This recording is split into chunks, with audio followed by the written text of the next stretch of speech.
On my first day as the wicked stepmother in the book, my stepson Ji-Hung stood by my bed with a bowl of pitch-black medicinal soup, his eyes dark and menacing, his voice as cold as ice. "Mother, you're sick, drink the medicine." Seeing the eerie steam rising from the soup and his eyes, filled with murderous intent, which seemed far too old for a 10-year-old, I instantly understood this was the first time, according to the original character's memories, that the main antagonist Ji-Hung tried to poison me, the cruel stepmother who had tormented him since marrying into the family just 3 days prior in the book. I didn't drink it. Instead, I screamed, smashed the bowl on his head, and then called the servants to hang him up and beat him mercilessly, thus forging an unbreakable blood feud. But now, as I looked at him, I suddenly smiled. I propped up my weak body to sit up, waved at him, and said in the gentlest voice, "Hunger, come here. Do you think that by killing me, then killing your foolish father, seizing the Ji family's assets, and raising an army to rebel, you can avenge yourself and ascend to the throne?" Ji-Hung's pupils constricted, and his hand holding the bowl jerked violently. I pulled him to the bedside, took the medicine bowl and set it aside, then fished out a small booklet I had stayed up all night writing with a brush, its handwriting crooked and uneven, and stuffed it into his hands. On the cover of the booklet, 7 large characters were prominently written on the imperial examinations and corruption. I patted his little head and spoke earnestly. "Silly child, rebellion is the highest risk, lowest reward business. Listen to your mother. Let's not rebel anymore. Let's go take the imperial exams, become a powerful official, and then become a great corrupt official. Wouldn't that be wonderful?" Ji-Hung held the thin booklet, his entire body frozen stiff, as if what he held in his hands wasn't paper but a red-hot branding iron on his small face. Pale from long-term malnutrition, a pair of pitch-black eyes stared fixedly at me, filled with shock, suspicion, and a hint of fear at having all his secrets seen through. "What are you talking nonsense about?" His voice was hoarse, carrying the unique roughness of a young man, yet he pretended to be composed. I smiled and ignored his stubbornness. I knew what was going on in this child's mind. He is the orphaned descendant of the former crown prince. The Ji family adopted him merely as a political show by the current emperor to demonstrate his benevolence. His father, Ji Xiuming, the head of the Ji family, is a useless fool who only cares about romantic pursuits and obeys every word of me, his newly married stepmother. As for the original host, she is the illegitimate daughter of the current Grand Preceptor, married off to monitor and torment him, ensuring he never rises to prominence in the story. Ji-Hung endures years of humiliation in the Ji family, ultimately killing Ji Xiuming and me upon coming of age. He then uses the treasure left behind by the former dynasty's loyalists to raise an army and rebel, becoming the greatest villain in the book, only to be pierced through the heart by an arrow from the protagonist, the noble and upright young general. How pitiful! With brains, perseverance, connections, and the first pot of gold, he ended up choosing the hardest path. I feel it's not worth it for him, whether I'm talking nonsense or not. You know it in your heart. I leaned against the headboard and spoke slowly. The path of rebellion sounds impressive, but in reality, it's a life-and-death gamble. If you win, you rule the world. But is that throne so easy to sit on? Beneath it are nothing but wolves waiting to pounce. If you lose, it's the extermination of your entire clan. Not even a tombstone left behind. I extended a finger and tapped the booklet in his hand. But taking the imperial exams is different. My voice was filled with a persuasive magic. Like the most skilled pyramid scheme lecturer. Think about it. You've endured years of hardship studying, achieved success in the imperial examinations, and entered the officialdom. From then on, the sky is high enough for birds to fly freely, and the sea is wide enough for fish to leap boundlessly. If you want revenge, do you need to wield the knife yourself? No, the pen is far more effective than the blade. Those you dislike, just submit a memorial to impeach them, and they'll lose their positions, be stripped of their titles, have their homes confiscated, and be exiled. Want money? Even simpler. Once you become an official and hold power, even a clean magistrate can amass a fortune of 100,000 taels of silver in 3 years. Have you ever seen any rebel leader live as comfortably as the chief minister of the court? Ji-Hung's breathing noticeably quickened, his knuckles turning white as he gripped the booklet. I knew my words were like a key, slowly prying open the door to his heart that had been sealed shut by hatred. But the imperial examinations test the words of the sages, requiring loyalty to the ruler and love for the country. He struggled and voiced his final doubt. I couldn't help but laugh out loud. Silly child, how can you be so naive? What is said with the mouth and what is thought in the heart, can they really be the same thing? When writing essays, you praise the ruler as if he were a blooming flower, making him so delighted that he grants you high positions and generous salaries. Once you become an official and power is in your hands, whether you are loyal or treacherous isn't that entirely up to you. I leaned closer to him, lowering my voice and speaking word by word. True power is not about making others fear your blade, but about making them beg for your pen. It's about manipulating the rules, forcing your enemies into a corner step by step, following the game rules you've set. This is what we call a bloodless, yet deadly, strategy. I pointed to the book on the imperial examination and corruption and concluded, open it and take a look. The first chapter, on the self-cultivation of corrupt officials. Mother has prepared only the essentials for you. Ji Hung's body trembled slightly. He looked down at the booklet that had turned his worldview upside down, then back at me. The killing intent in his eyes had faded, replaced by a complex mix of confusion, shock, and a strange curiosity. After a long while, he clenched the booklet tightly, turned around, and left, forgetting even the poisoned bowl. I know, the fish has taken the bait too. For the next few days, Ji Hung locked himself in his room, refusing to see anyone. I was glad for the peace and started to get familiar with my new identity. The original owner was named Liu Hanyang, a concubine's daughter from the Grand Tutor's estate, not very bright but with a vicious heart. My husband, Ji Xiuming, who I married for convenience, is a frivolous playboy who pretends to be refined all day long. He either writes poems or paints, completely neglecting household affairs. This vast Ji family is managed by the matriarch, an old woman who is both harsh and greedy for money. The external businesses and estates are controlled by several distant uncles and cousins, who claim annual losses. The entire Ji family is just an empty shell, hollowed out from within. In the original story, Ji Hang, in such an environment, managed to carve out a path for himself through sheer ruthlessness and the support of his former subordinates from the previous dynasty. Now that I'm here, his path should take a different turn. 3 days later, Ji Hung finally stepped out of his room. He looked even thinner, with heavy dark circles under his eyes, but those eyes were astonishingly bright, like a lone wolf that had found its direction in the darkness. He walked up to me, not bowing, just staring straight at me, the booklet in his hand already worn with frayed edges from being thumbed through. You were right, he spoke, his voice still hoarse, yet carrying a resolve that didn't match his age. Rebellion is the worst option. I nodded with satisfaction. You've come to understand. I've made up my mind. He took a deep breath. I'm going to take the imperial examinations. Okay, I snapped my fingers. From today onwards, your education will be personally overseen by me. When Ji Xiuming heard that I was going to personally tutor Ji Hang, he was so shocked that he almost knocked over the inkstone in his hand. Madam, how can this be done? Hung is mischievous. It would be better to hire a strict tutor. I glanced at him sideways. Does the master not trust me? Ji Xiuming immediately backed down. No, madam, you are absolutely right. I couldn't be bothered to waste words with him and directly started Hung's devil training. For the first lesson, I didn't teach him the *analects* or *mencius*. Instead, I took him to the accounting office in the southern part of the city. There, Ji Shoda, the second uncle from the collateral branch of the Ji family, was tallying this year's harvest from the fields under his name. When Ji Shoda saw me bringing Ji Hang along, he greeted us with a forced smile. Oh, sister-in-law, what brings you to this filthy place?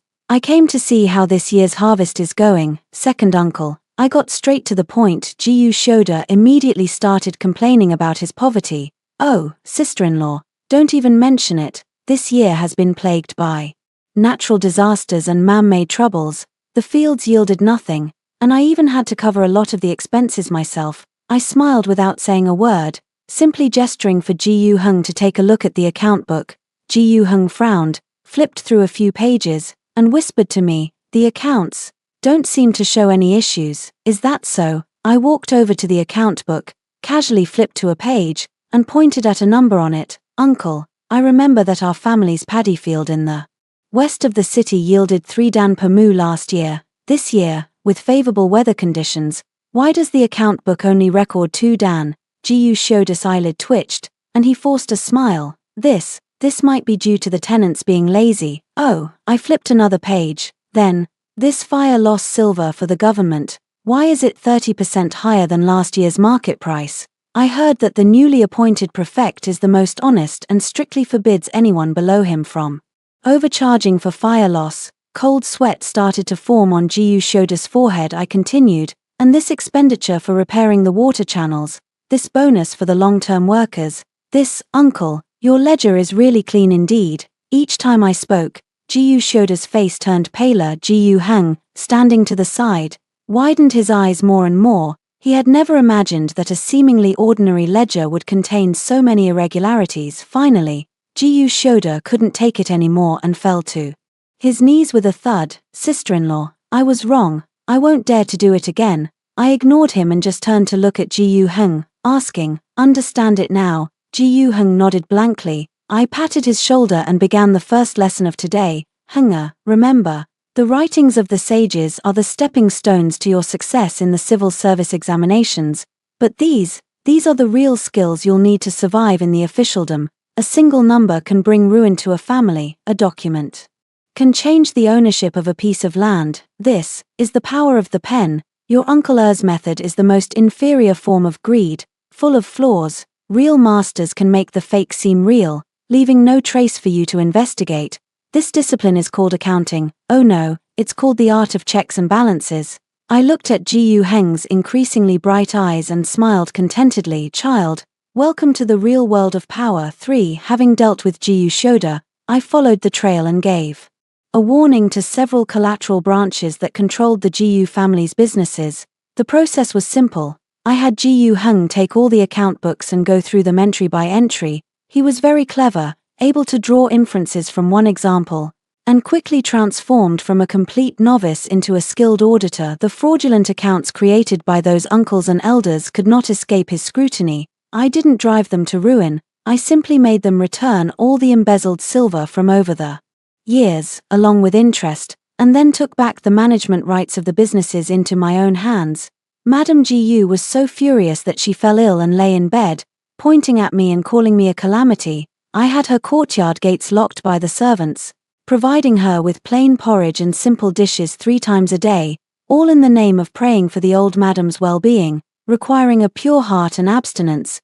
Gu Shoming watched my swift and decisive actions in fear, barely daring to speak, and spent his days hiding in the study, pretending he didn't exist. In just half a month, the entire Gu household was completely under my control. On this day, I slapped a thick stack of banknotes down in front of Gu Heng. These are the collected funds, a portion I used to grease the wheels of relationships, to hire the best teachers for you, to buy the most precious books. The rest is your operating budget. Gu Heng looked at the pile of banknotes, his expression complicated. What do you want me to do? It's simple. I took out a piece of paper with a list I had prepared.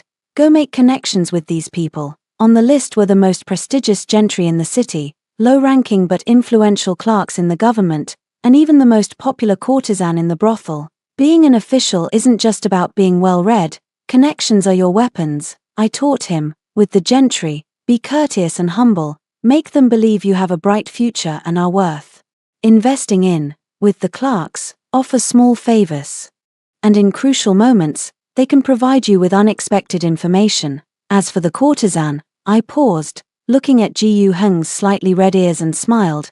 Don't overthink it, that's where the most up-to-date information can be found. People from all walks of life, princes and nobles, when they drink too much, they'll spill all kinds of secrets. What you need to learn is to sift through this chaotic information and find what's useful to you.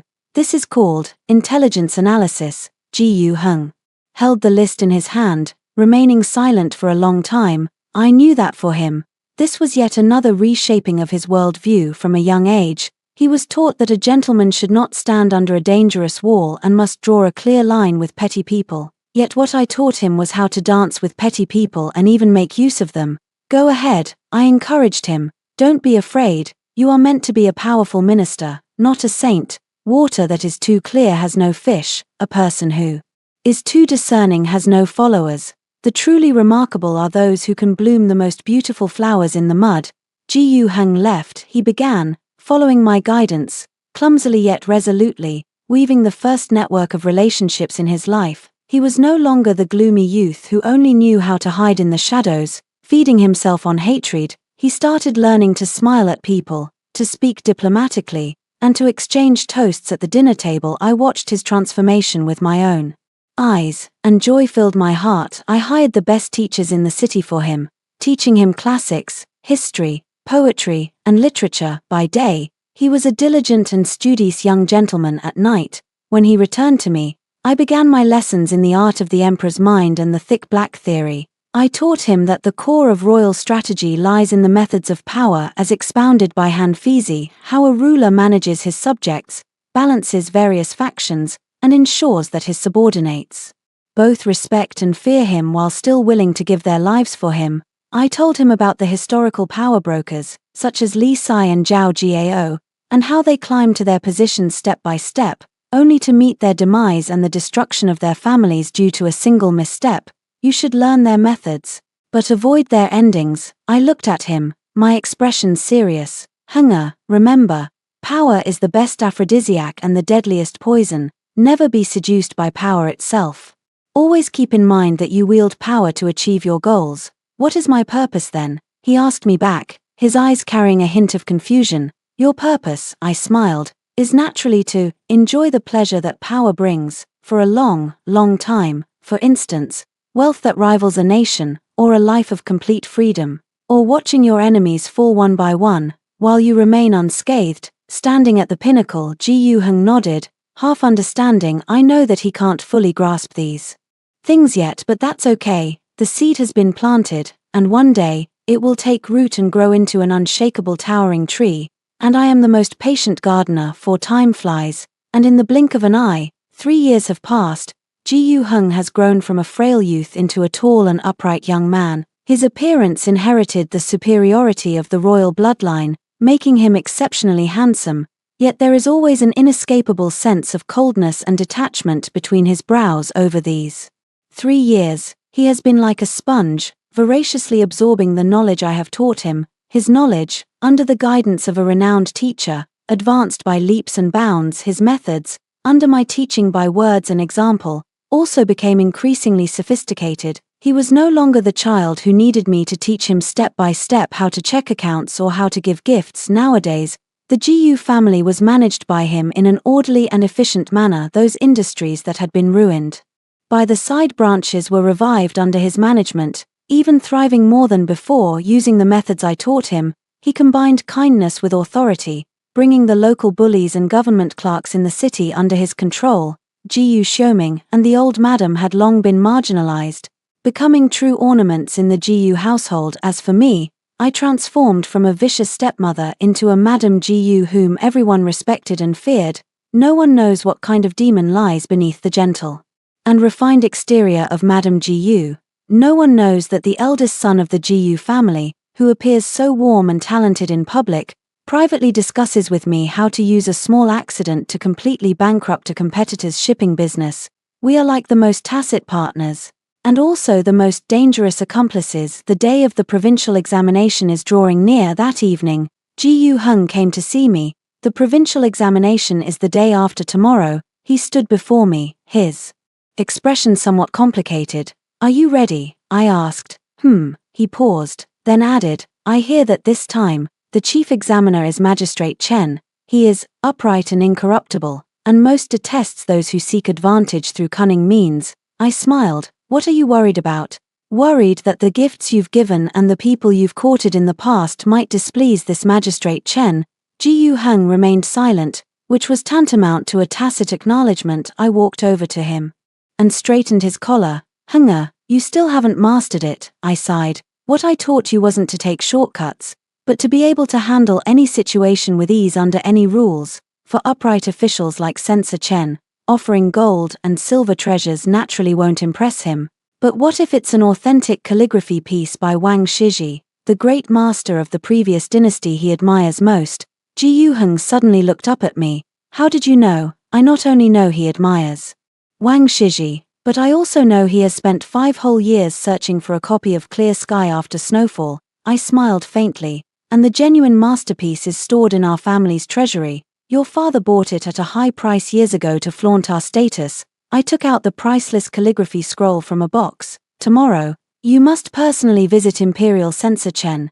Don't mention the exam, just say you happened to acquire this scroll and, knowing he shares the same passion, came specifically to seek his appraisal. If he accepts, your position as the top candidate in the rural examination is secured. If he doesn't accept, it's fine too. Your courtesy is impeccable, and he will only see you as a respectful and virtuous junior, greatly increasing his impression of you. Either way, you come out ahead. I stuffed the calligraphy copy into his hand. Remember, the ultimate goal of giving gifts is to cater to the recipient's preferences, to provide timely help, to touch their heart in a way that makes it impossible for them to refuse.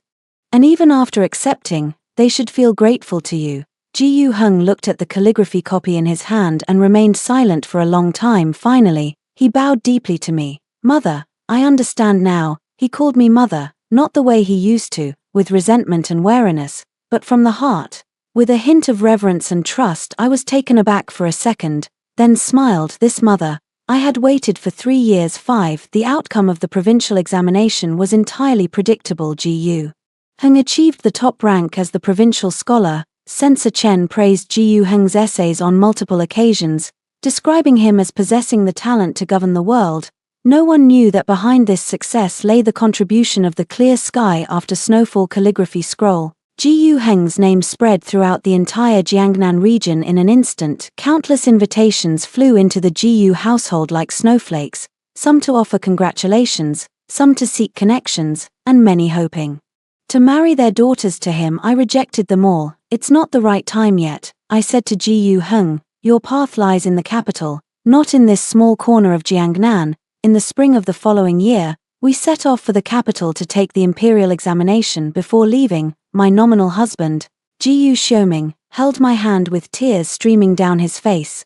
Madam, you and Hunger are truly the treasures of our Ji Yu family. How could I, Ji Yu-hsioming, ever deserve such fortune? I smiled as I listened to his nonsense, then asked directly, is the silver ready? Ji Yu-hsioming was taken aback, then quickly bowed and handed over a heavy money pouch. The expenses for the journey to the capital for the imperial exams, along with the bribes for connections, were astronomical figures. The Ji Yu family of today is no longer the hollow shell it was 3 years ago. The few business deals I had Ji Yu-hung handle all made a fortune. Our trip to the capital was not just for the exams, but also for investment. The capital, where the emperor resides, is the center of power. Every official and every noble family here could become a future ally or adversary for Ji Yu-hung. Upon arriving in the capital, I had Ji Yu-hung take my name card to visit the Grand Preceptor's residence, that is, my maiden home. My Grand Preceptor father, who had married off his concubine-born daughter to the Jiangnan region, had treated me as nothing more than a disposable pawn. Now, I have returned with a promising stepson. And their attitude, as one can imagine, is quite telling indeed. The Grand Preceptor's estate barely acknowledged me as a married daughter, but treated the top scholar, Ji Yu-hung, with great courtesy. My stepmother, with a fake smile, held Ji Yu-hung's hand, asking about his well-being, her words hinting at wanting to marry her own niece to him. Ji Yu-hung handled the situation perfectly, neither agreeing nor refusing. Leaving them hanging that night, he asked me, why bother with these sycophants?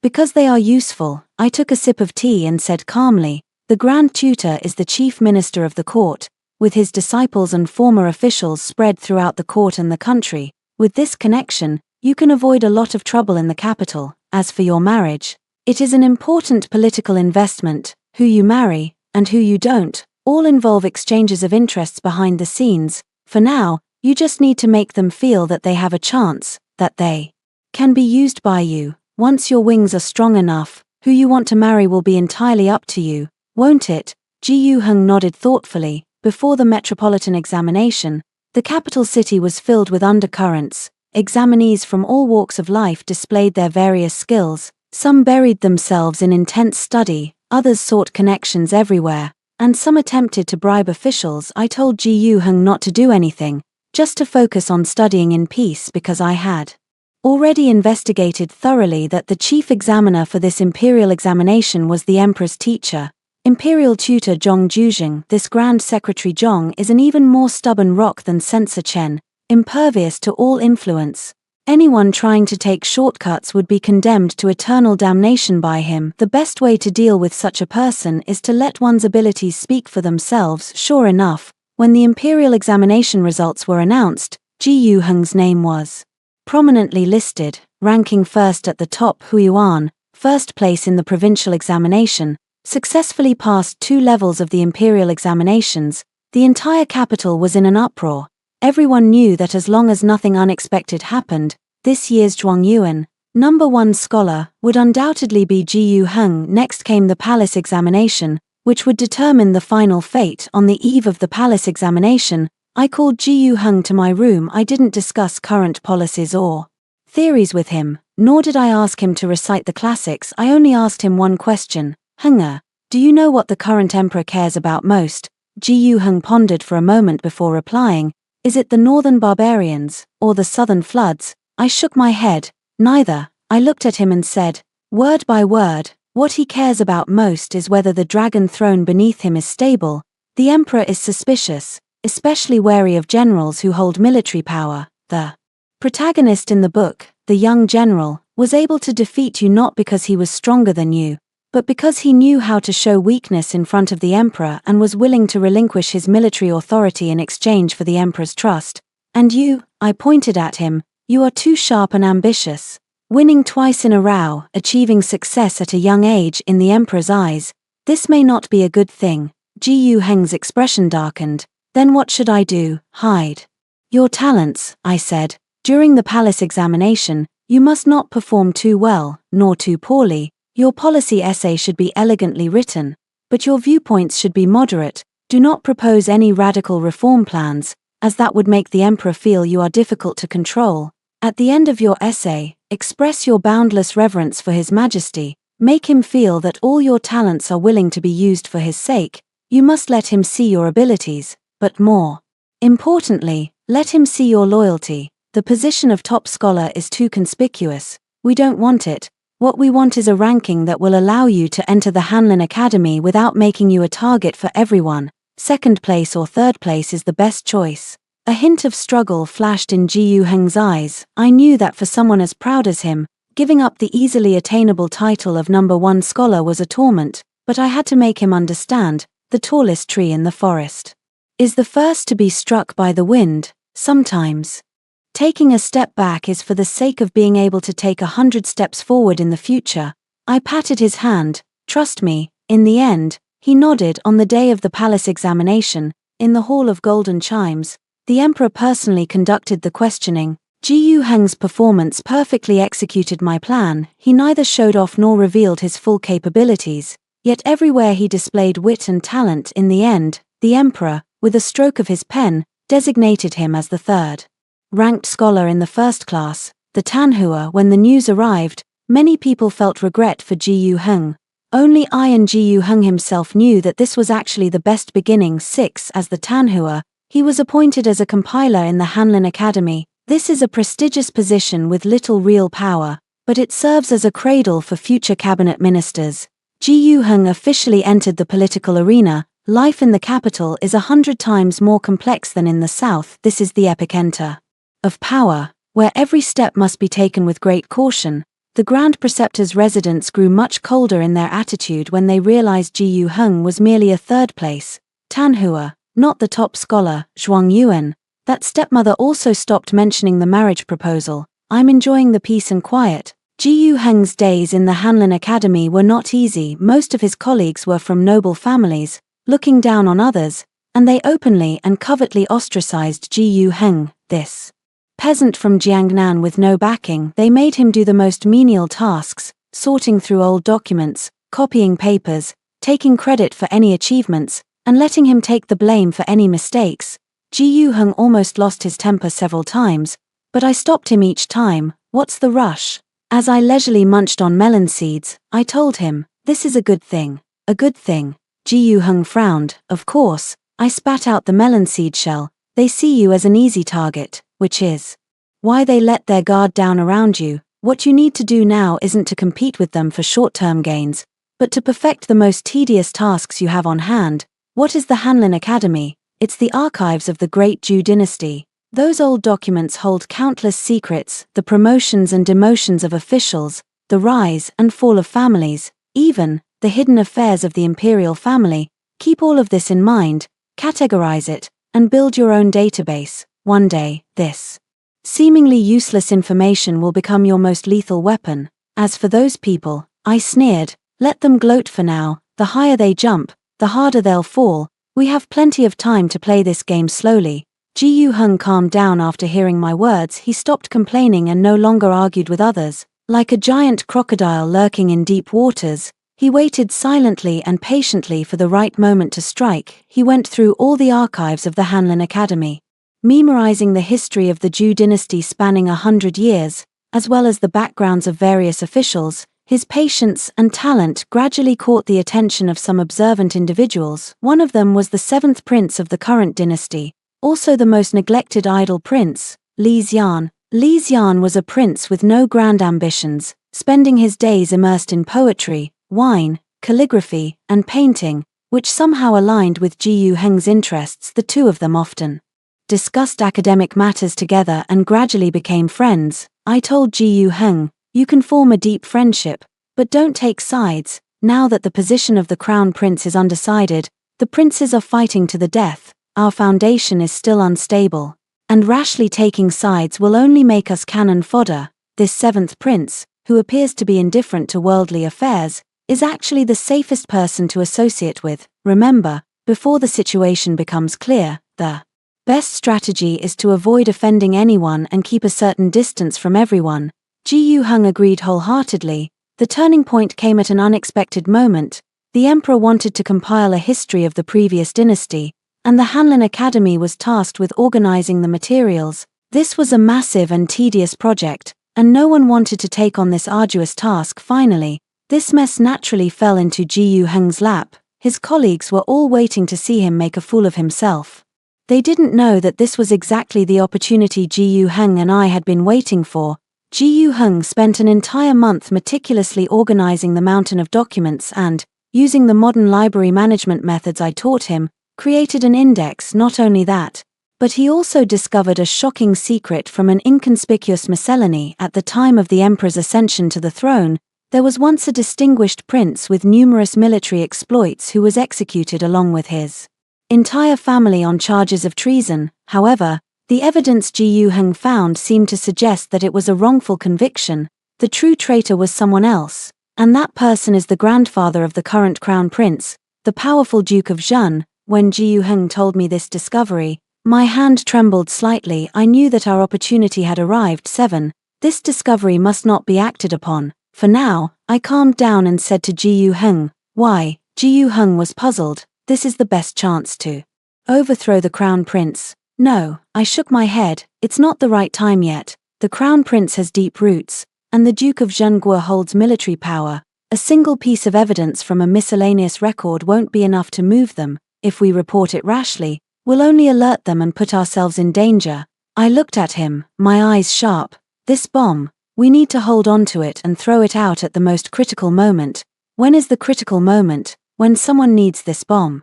I smiled mysteriously. Although Ji Hung didn't fully understand, he chose to trust me. He carefully hid that piece of evidence, then presented the meticulously organized historical records to the emperor. The emperor, seeing the clearly organized materials with detailed indexes, was greatly pleased. When he learned that all this was the work of Ji Hung alone, he praised him even more. Ji Hung, I remember you, the third-place scholar of this year. The emperor looked at Ji Hung with appreciation in his eyes. Young and hardworking, very good. The Grand Secretary of the Hanlin Academy, who was Ji Hung's direct superior, quickly took credit for the achievement. Ji Hung, following what I had taught him in advance, replied without arrogance or servility, this is all due to your Majesty's great fortune, and I have merely done my duty. With one sentence, He flattered the emperor while maintaining his own humility. The emperor was increasingly pleased and immediately ordered Ji Yu Heng to take full charge of the compilation of historical records, promoting him to the position of Hanlin Academy lecturer and elevating his official rank by 2 levels. All those colleagues who had once ostracized Ji Yu Heng were left dumbfounded. They never expected that the person they saw as an easy target had quietly climbed above them from that day on. No one dared to underestimate Ji Yu Heng again. Ji Yu Heng's position in the Hanlin Academy was solidified, and I began paving the way for our next step. Using the wealth I had accumulated over the years, I opened the most luxurious restaurant in the capital, named Tianxia. Tianxia was not only known for its innovative dishes and excellent service, but more importantly, it became a hub for information exchange. I recruited a group of quick-witted employees and a versatile manager. The nobles and officials of the capital, both civil and military, all enjoy hosting banquets here. After 3 rounds of drinks and 5 courses of dishes, many confidential news items spread unintentionally. I had Ji Yu Heng invite the 7th Prince Li Xian to the Tianxia Tower. Li Xian highly praised my management skills. I accidentally let slip some unfavorable rumors about the Crown Prince and the Duke of Zhen. For instance, how the Duke of Zhen's son tyrannized the capital, forcibly abducting women, or how the Crown Prince indulged in extravagance and favored wicked advisors in the Eastern Palace. These messages, some true and some false, all scratched the emperor right where he itched. Li Xian was a clever man. He understood my hint. He began to inadvertently mention these matters in front of the emperor. Once, twice, the emperor might not believe it, but after mentioning it often, the seeds of suspicion were sown in his heart. The emperor began to secretly send people to investigate the Crown Prince and the Duke of Zhenguo, and I, through the intelligence network of the Tianxia Tower, delivered one just right piece of evidence after another into the hands of the emperor's spies. Everything was proceeding according to my plan, methodically and without a hitch. Just as the Crown Prince and the Duke of Zhenguo were being driven to distraction by the emperor's suspicions, an unexpected figure appeared in the capital.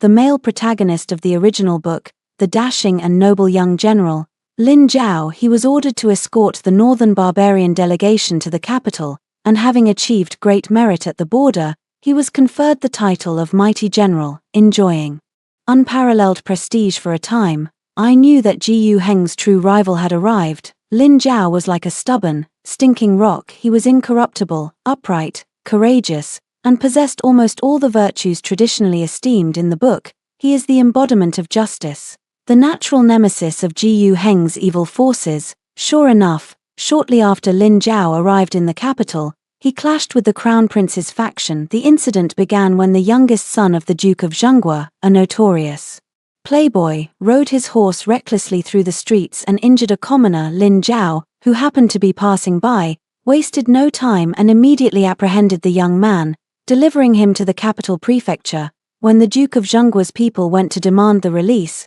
Lin Zhao rebuffed them with the phrase, "Even a prince who breaks the law is no different from a commoner." The matter escalated significantly, eventually reaching the emperor. Naturally, the Crown Prince's faction fought desperately to protect their man. Meanwhile, the other princes were more than happy to watch the spectacle and take the opportunity to undermine the Crown Prince in the court. It was a chaotic mess. Ji Yu Heng watched coldly from the sidelines. When he returned in the evening, he asked me, "What should we do?" "Do nothing," I said. "Let them fight like dogs." But Lin Zhao, a flicker of battle intent, barely noticeable, flashed in Ji Yu Heng's eyes. "This person is not simple, I know." I nodded. "He is a sharp blade, but for now, that blade is in someone else's hands. What we need to do is wait for him to be alone." The final outcome of this matter was a compromise from both sides to appease the Duke of Zhen. The emperor merely punished his son with 3 months' salary deduction and 6 months of house arrest. To commend Lin Zhao for his integrity and impartiality, he was rewarded with a considerable amount of gold and silver. On the surface, everyone seemed satisfied, but it was clear to all that Lin Zhao and the Crown Prince's faction had now formed a lasting grudge, and Lin Zhao, because of this matter, was regarded as a fellow by many upright and outspoken officials. He became a new and formidable force in the court. One day, the 7th Prince, Li Xian, came to find Ji Yu Heng. He brought a piece of news: the Minister of Revenue was investigated for corruption, leaving the position vacant. This is a lucrative and crucial position. Several factions in the court have set their sights on this position, fighting fiercely over it. Li Xian's intention is to hope that Ji Yuheng can lend him a hand, helping his own person secure this position. In return, he would fully support Ji Yuheng in entering the cabinet. This was a huge temptation. Ji Yuheng was somewhat tempted, but I said to him, refuse him. Why? Ji Yuheng was puzzled. This is our best chance to enter the core of power. Have you forgotten what I said? Don't take sides lightly. I looked at him, my expression serious. The current situation is like a game of chess, with several forces evenly matched. Once we take sides, we'll become a thorn in the other side's flesh. Moreover, the position of Minister of Revenue is a hot seat right now. Whoever takes it will have to face a massive mess, an empty treasury. In recent years, with both war and natural disasters, the national treasury has long been severely depleted. Whoever takes on the role of Minister of Revenue is essentially picking up a hot potato. If they do well, it's expected. If they do poorly, they'll bear the blame and might even become the scapegoat for the emperor's anger. So, what we need to do is not fight for this position, but hand it over to our enemies. Ji Yuheng's eyes suddenly lit up. You mean? I smiled slightly. Hasn't the crown prince always wanted to place his own people? Let's help him with that. 9. In the following days, Ji Yuheng became unusually active in the court, taking advantage of his role in compiling historical records. He frequently cited classics and precedents before the emperor, elaborating on the importance of the Ministry of Revenue and the qualifications and prestige that the new minister must possess. Although he never explicitly stated his support for anyone, his words consistently pointed to the crown prince's uncle, imperial uncle Li Wei. Li Wei was a greedy and foolish man, with no redeeming qualities other than being the crown prince's uncle. The emperor was initially quite indifferent to him, but he couldn't resist the constant persuasion from the crown prince faction. Moreover, Ji Yuheng, the neutral scholar of integrity, also provided a professional perspective to argue for Li Wei's suitability.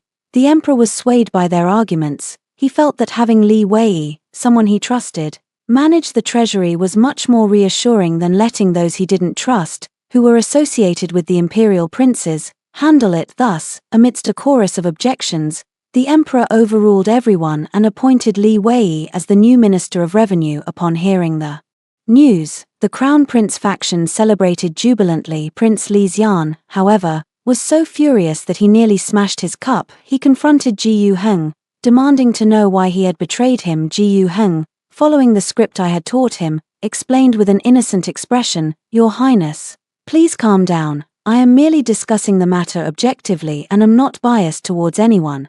Although the Marquis Guo is mediocre in talent, he is a royal relative and can maintain order. In extraordinary times, extraordinary measures must be taken." His words were impeccably polished, and although Li Xian was angry, he couldn't find any fault in them. Only Ji Yuheng and I knew that the real drama was just beginning. Upon taking office, Li Wei indeed lived up to expectations. Turning the Ministry of Revenue into a complete mess, he extensively installed his own cronies and eliminated dissidents. To address the issue of the empty national treasury, his solution was simple and brutal. Raising taxes. For a time, complaints and grievances were heard throughout the land. Meanwhile, I had the storytellers from Tianxia Pavilion turn these events into anecdotes, spreading them through every street and alley of the capital. Tales like the imperial uncle scrapes the land bare, leaving the people in misery, and the Eastern Palace revels night after night, while the national treasury empties day by day.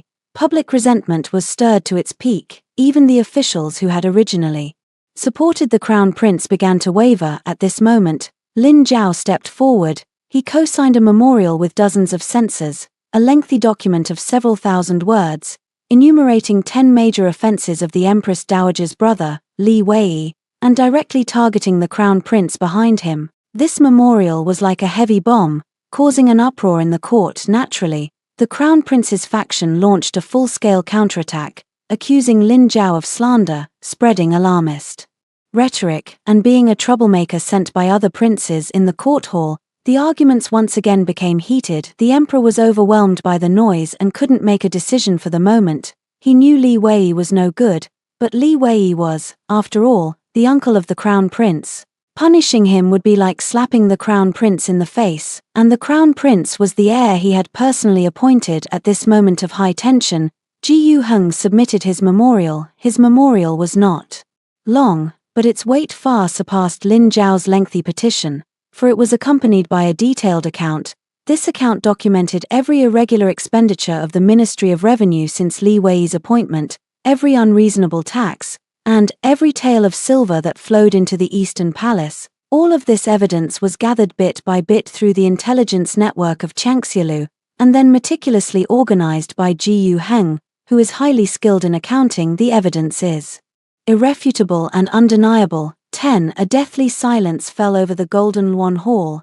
Everyone's gaze was fixed on Ji Yu Heng. This young man, who had always been taciturn in court, had now become the focal point that determined the direction of the storm. The emperor's face turned ashen as he looked over the accounts, his hand gripping the red brush, veins bulging. He could tolerate his minister's greed and the crown prince's stupidity, but he would never tolerate being treated like a fool. The crown prince knelt below, his face ashen, trembling like a sieve. Minister Li Wei, the imperial uncle, collapsed directly to the ground, losing control of his bowels and bladder. Ji Yu Heng, the emperor's voice was ice-cold, devoid of any warmth.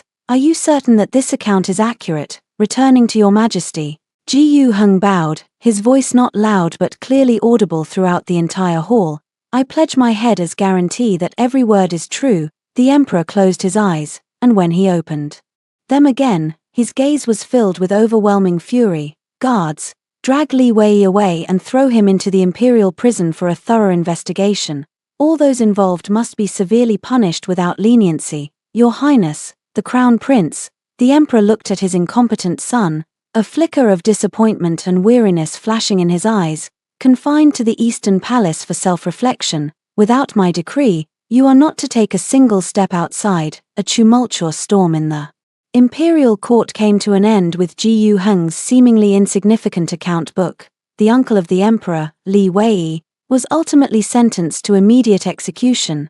The Crown Prince faction crumbled, and dozens of officials were implicated and imprisoned. Although the Crown Prince's position as Crown Prince was not officially abolished, it was merely a nominal title, and Ji Yu Heng, due to his meritorious service in exposing the truth, along with his previous contributions in compiling historical records, was promoted by the emperor to the position of Assistant Minister of Revenue, assisting in the affairs of the Ministry of Revenue. He had finally transitioned from a prestigious but relatively powerless position as a Hanlin academician to the very heart of real political power. More importantly, he used this incident to prove his worth to everyone. He was not a mere appendage to anyone. He himself was a force powerful enough to change the course of events. Prince Li Xian, the seventh imperial son, extended an olive branch to Ji Yu Heng once again, with an attitude even more sincere than before, and Lin Zhao also developed a liking for Ji Yu Heng, this fearless of authority colleague, inviting him to his residence several times for a chat. Ji Yu Heng, following my advice, maintained a respectful but not overly familiar distance with both sides. He now had his own leverage and no longer needed to rely on anyone. With the crown prince overthrown, a power vacuum emerged in the court. The remaining princes fought even more fiercely to seize this vacuum. The capital had completely transformed into a massive battlefield. Meanwhile, Ji Yu Heng and I remained hidden at the center of the storm, watching coldly as they fought to the death for that supreme position. I asked Ji Yu Heng, now, do you still want to rebel? He stood by the window, gazing at the turbulent sky outside, and after a long while, he shook his head. He turned around, looked at me, and a faint, slightly mischievous smile curved his lips. Mother was right. Playing with power is far more interesting than wielding swords and guns. I looked at him, as if seeing a future power broker rising before my eyes. No, perhaps not just a power broker, a larger, more audacious plan slowly took shape in my mind. 11. After Ji Yu Heng became the Deputy Minister of Revenue, the first challenge he faced was how to fill the enormous deficit in the national treasury. This is a deadlock. Increasing taxes would incite public unrest. Without raising taxes, the state machinery would cease to function. In the imperial court, debates on this issue raged for over half a month, yet no consensus was reached. The emperor threw this difficult problem to Ji Yu Heng. Everyone was waiting to see him make a fool of himself. Everyone thought that although this young man was a bit clever, he was bound to stumble when it came to such important matters of state. Ji Hung shut himself in his study for 3 days and 3 nights. On the 4th day, he came to me with a proposal. The title of the proposal was quite strange, called The Strategy for State Monopoly and Salt and Iron Monopoly Reform. I took a look and laughed. Not bad, you already know how to use state monopoly to reap the benefits. Ji Hung's plan had a simple core idea: nationalize all profitable businesses, such as salt, iron, tea, and alcohol, and have the imperial court operate and sell them uniformly. This would not only ensure the state's fiscal revenue but also prevent merchants from hoarding goods and disrupting the market. In modern times, this is a commonplace economic measure, but at the time, it was a groundbreaking and unprecedented initiative. This method is feasible, I nodded, then pointed out a few issues. But have you thought about whose interests this would affect? Ji Hung said in a deep voice. Salt merchants, iron merchants, and the powerful families entangled behind them. Exactly, I said. Cutting off someone's financial path is like killing their parents. Once this policy is implemented, you will inevitably face their crazy counterattacks. By then, the opponents you face will not just be political rivals in the court. What should we do then? What should we do? I smiled. Of course, find someone to take the blame. Oh no, I mean find a like-minded ally to work together on this. Who? Lin Zhao. Ji Hung was stunned. Lin Zhao, will he agree? He will, I said confidently, because this policy of yours, on the surface, is a great benefit to the country and its people. It targets unscrupulous merchants, increases national revenue, and stabilizes prices. This completely aligns with Lin Zhao's political ideals. Go talk to him, and package this policy as a reform for the sake of all living beings. Idealists like him are most susceptible to this approach. We need to use his reputation as a clean official to counter the resistance from the powerful clans, and he needs you, as the Vice Minister of Revenue, to provide support at the policy implementation level. You two, one plays the good cop, the other the bad cop. He takes the lead, charging forward and rallying support. You handle the specific tasks behind the scenes, and incidentally, firmly grasp the benefits brought by the reforms for yourself.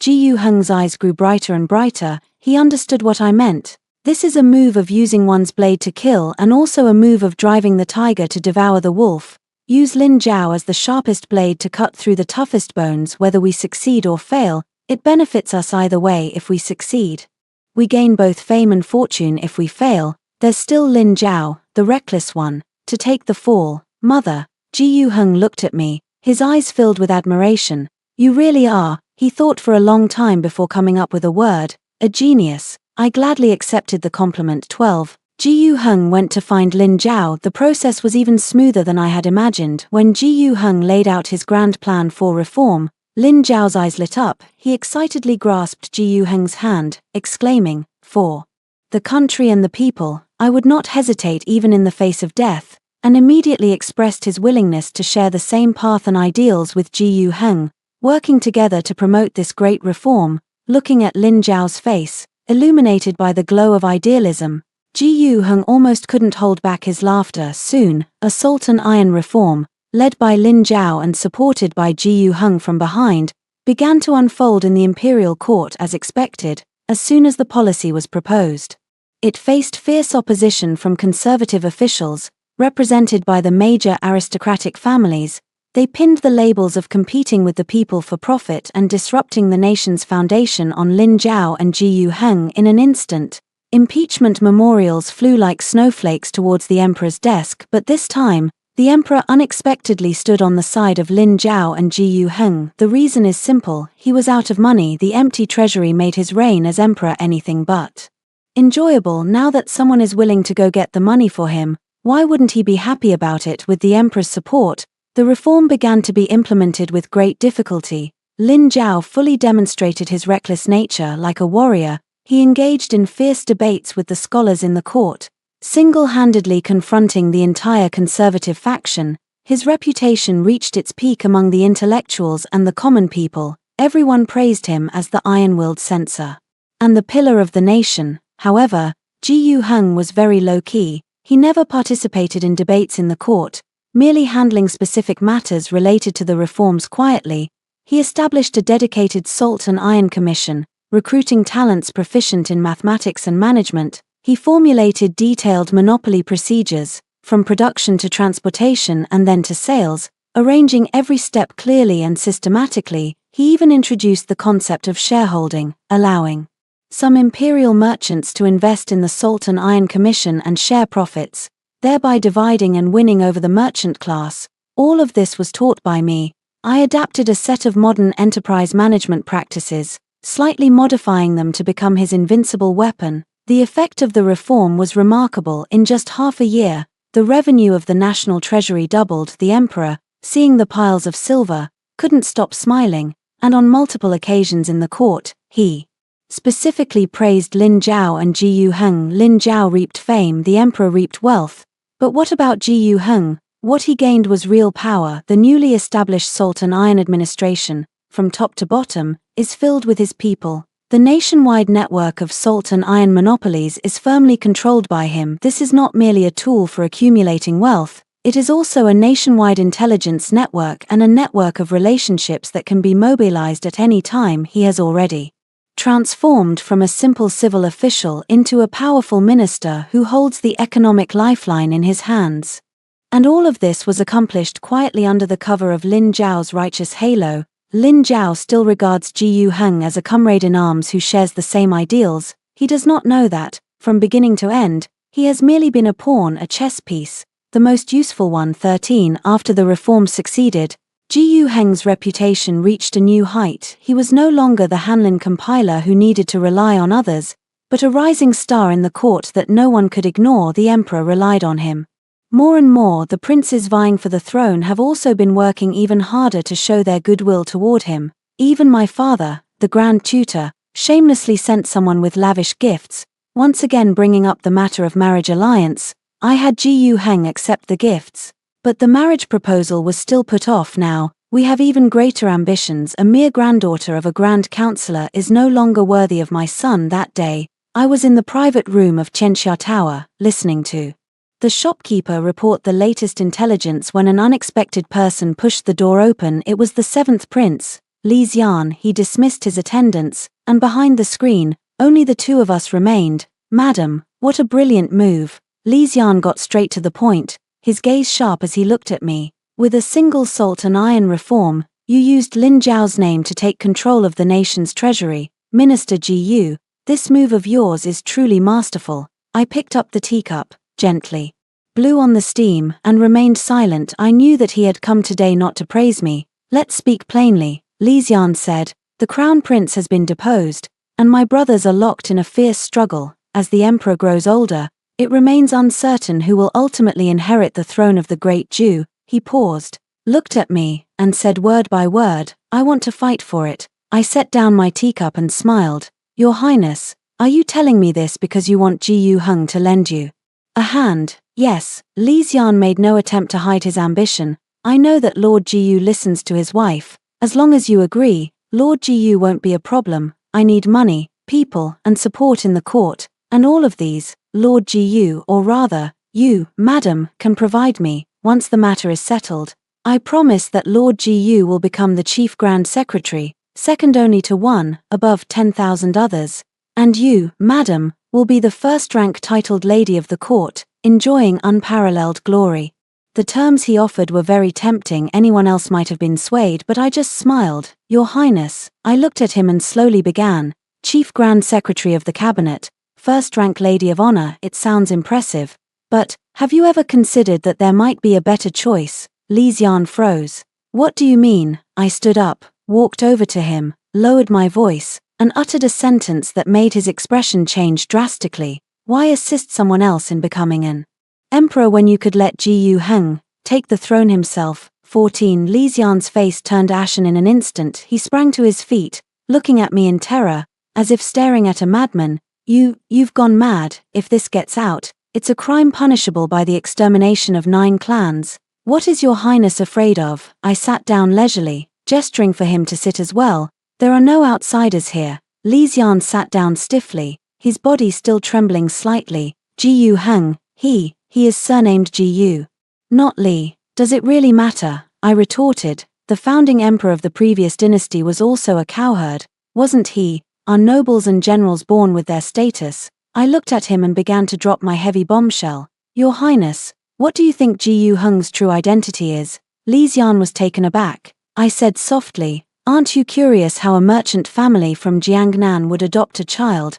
And it just so happens to be the one the current emperor has specifically asked to take care of. Li Xian's breathing quickened. He wasn't a fool, he had thought of a certain possibility. He is, exactly, I said it for him, he is the former crown prince, the only surviving bloodline. This secret was told to me by Ji Hung. It was also his greatest leverage for the rebellion now. I've turned it into our biggest bargaining chip in negotiations. Li Xian was completely stunned. It took him a long time to find his voice, and he said with difficulty, even if that's the case, so what? The previous dynasty is gone, and people want stability. To think that a mere title could change the course of history is no different from a madman's dream. Of course, it's not just about a title. I smiled. Still need proof. You, Your Highness. Me, yes, I nodded. Your Highness, although you are a prince, you have no advantage. In terms of being the legitimate eldest son, you cannot compare to the crown prince. In terms of maternal clan influence, you cannot compare to the third prince. In terms of military achievements, you cannot compare to the fifth prince. If you want to ascend to that position, you can only take a risky move, and we are your greatest opportunity. My voice was full of temptation. Think about it, if we cooperate, you are in the open, we are in the shadows. You use your status as a prince to develop your influence in the court. We, on the other hand, will use Ji Hung's identity and the wealth in our hands to secretly contact the remnants of the previous dynasty, recruit soldiers, and gather horses. When the time is ripe, you will launch a coup in the palace, clear the court of corrupt officials, and eliminate the treacherous. We, outside the city, will raise troops in response under the banner of restoring the legitimate rule. At that time, the world will be ours. I looked at him and threw out the final bait. After the deed is done, the empire can be divided and ruled. You will be the king of the north, and Ji Hung will be the emperor of the south. We will govern by the river, with no encroachment on each other. It is far better than your current situation, living in constant fear, never knowing when you might become someone else's prey on the chopping block. Li Xian's eyes contracted sharply. I knew he was tempted. No prince could resist the temptation of the throne, nor can any loser resist the chance for a comeback. I need time to think, he said hoarsely. Of course. I stood up. Your Highness can take your time to consider. However, opportunities do not wait for anyone. I opened the door and saw him off, watching his despondent figure retreat. I knew that this fish had already taken the bait I cast, the deadliest, yet sweetest lure. Ji Hung is going to become the emperor. This is a thought that has just sprung into my mind, wildly insane, yet incredibly thrilling. Why not go bigger now that we've come this far? Being a powerful minister or a corrupt official is ultimately living under someone else's roof, only by firmly grasping one's own destiny is it truly safe. I returned to my room, poured a glass of wine, and drank it all in one go. The passion in my chest burned like fire. After raising this son for so long, it's time to take him out and pull off something big. 15. Ji Hung was silent for a long time after he learned about my plan. He didn't show any surprise or fear, just asked me very calmly, "Mother, how certain are you?" 50%, I said. That's too low. Not low. I looked at him. For something like usurping the throne, even a 10% chance is worth the gamble. Moreover, we have a 50% chance. Our advantage lies in the fact that we are in the dark. While our enemies are in the open, they are still fighting each other for that throne, never realizing that the real threat comes from where they cannot see. Li Xian will be our best shield. He will draw all the fire for us. And what you need to do is keep climbing. The higher you climb, the greater your power, and the better our chances of winning. Ji Hung nodded, his eyes igniting with the same wild flame as mine. I understand. From that day on, Ji Hung changed. If he was once a sharp sword hidden in its sheath, now he began, bit by bit, to reveal his edge. He no longer deliberately kept his distance from Lin Zhao but actively collaborated with him, leveraging Lin Zhao's immense prestige among the Qingliu to build his own reputation. He also stopped rejecting the overtures of other princes, instead playing them off against each other, skillfully. exploiting their conflicts to advance his own interests. His position in the government grew ever higher, from Vice Minister of Revenue to Minister of Works, and then to Minister of Personnel in just 5 years. He entered the cabinet with his exceptional skills and political achievements, becoming the youngest cabinet minister in the history of the Great Zhou dynasty. Meanwhile, I used the financial resources of Changshilu and the Salt and Iron Department to weave a vast network for him in secret. This network enveloped the entire Great Zhou. It included loyal former officials of the previous dynasty, border generals we had bribed, spies placed in various government offices, and the martial arts factions that I had fed with money and benefits. We are like a giant spider, silently waiting for our prey to fall into the net on its own. Li Xian ultimately agreed to cooperate with us. He had no other choice. Under the joint suppression of the other princes, he was already in a precarious position. Cooperating with us is his only way out. Thus, a bizarre political alliance was formed on the surface. Ji Yuheng was a trusted aide of the 7th prince, Li Xian, and a core figure of the 7th prince's faction. In secret, Li Xian was merely a pawn I pushed to the forefront. We are waiting for an opportunity that could turn the entire Great Zhou upside down. 16. The opportunity came in the 2nd year after Ji Yuheng entered the cabinet. The old emperor fell gravely ill. He lay on his sickbed, no longer able to handle state affairs. Yet the position of the crown prince remained undecided. Several adult princes, vying for the final right of succession, had completely torn off all pretense. In the capital, danger lurked at every turn. The 3rd prince colluded with the commander of the imperial guards in an attempt to launch a palace coup. The 5th prince secretly mobilized border troops, intending to station them near the capital to force the emperor to abdicate. The entire capital was like a massive powder keg, ready to explode at any moment. Everyone knew that a storm of bloodshed was about to descend, and it was the best opportunity one had been waiting for. Do it, I said to Ji Yuheng. Ji Yuheng nodded. An invisible net tightened silently on that stormy night. The first to make a move was the 3rd prince. He thought he had bribed the commander of the imperial guards and was confident of victory. What he didn't know was that the commander of the imperial guards had long been one of us. When he led his men into the emperor's bedchamber, he was met by the well-prepared personal troops of the 7th prince, Li Xian. A so-called coup instantly turned into a suppression of rebellion.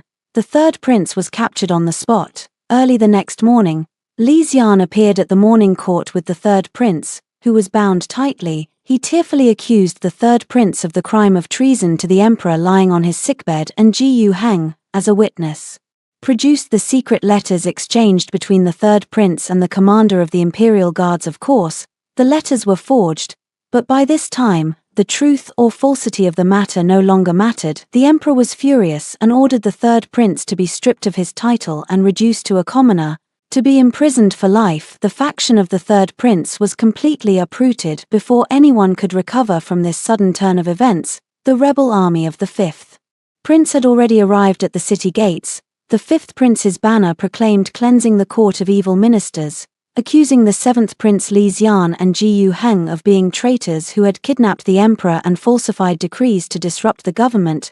The capital instantly plunged into panic. In the court, panic spread among the people. Some advocated for negotiation, while others insisted on defending to the death. At this moment, Lin Zhao stepped forward. He volunteered to lead the troops out of the city to confront the rebels. I know that this is the choice he, as a loyal minister, would inevitably make. I also know that this is the best opportunity to remove him, this stumbling block. I had Ji Yuheng strongly advocate for Lin Zhao in the court. Moreover, with selfless impartiality, I handed over the recently reorganized capital garrison troops, originally under the 3rd prince's command, to Lin Zhao to lead. Li Xian, also hypocritically, greatly encouraged Lin Zhao. Calling him the pillar of the nation, Lin Zhao was moved to tears. He led the hastily assembled, utterly defenseless army out of the city to meet the enemy. Full of passion and fervor, he believed he was going to save the country. He didn't know he was going to his death. 17. Lin Zhao's fate was a foregone conclusion. The group he led was a motley crew, while the border army of the 5th prince was a battle-hardened force of tigers and wolves. After a brief confrontation, Lin Zhao was utterly defeated. He himself was killed by an arrow from the vanguard general of the 5th prince amidst the chaos of battle. The news reached the capital. shaking the entire court. Everyone was plunged into despair. They felt that the capital city could not be held any longer. Many officials had already begun secretly preparing to open the city gates and surrender, and at this moment, Ji Hung stepped forward. He was entrusted with a critical mission, appointed by the emperor as the overall commander of the capital's defense, fully responsible for the city's protection. He ascended the city tower and faced the dark mass of rebel troops below, as well as the panicked soldiers and civilians within the city, delivering a speech that would be enough to go down in history. He didn't waste words on too many impassioned nonsense. He simply told everyone what kind of slaughter their families would face once the city fell. He described how their wealth would be plundered. He used the most naked fear to ignite the survival instincts of everyone. Then, he opened the national treasury, taking out all the wealth accumulated since the reform. Part of it was used to reward the three armies. Another portion was directly distributed to the citizens guarding the city walls on the battlements. Hold the city, and this gold is yours. If you fail to hold it, your lives will belong to others. Where there is a reward, there is a brave man. The desire to survive, combined with the stimulation of money, ignited an astonishing fighting spirit among the soldiers and civilians who had previously lost their will to fight. For the next 3 days and nights, it was an utterly brutal battle of siege and defense. The rebel forces led by the fifth prince charged towards the city walls again and again, and were repelled again and again beneath the walls of the capital. Corpses piled up like mountains, and rivers of blood flowed, and Ji Hung, always standing on the city wall, did not remove his armor, personally beating the drum to boost morale. His tall and straight figure became a steadfast pillar in the hearts of all the defenders and civilians. Even the seventh prince Li Xian was impressed by his spirit. Looking at Ji Hung, for the first time, he genuinely felt that perhaps handing the country over to this man wouldn't be such a bad thing. On the fourth day, just as the capital's defenders were about to run out of ammunition and supplies, a turning point emerged outside the city. A large army bearing the banner of pacifying the rebellion suddenly appeared, delivering a fatal blow to the fifth prince's rebel forces from behind. The fifth prince's army, caught between two fronts, collapsed instantly. The fifth prince himself was struck down from his horse amidst the chaos of battle.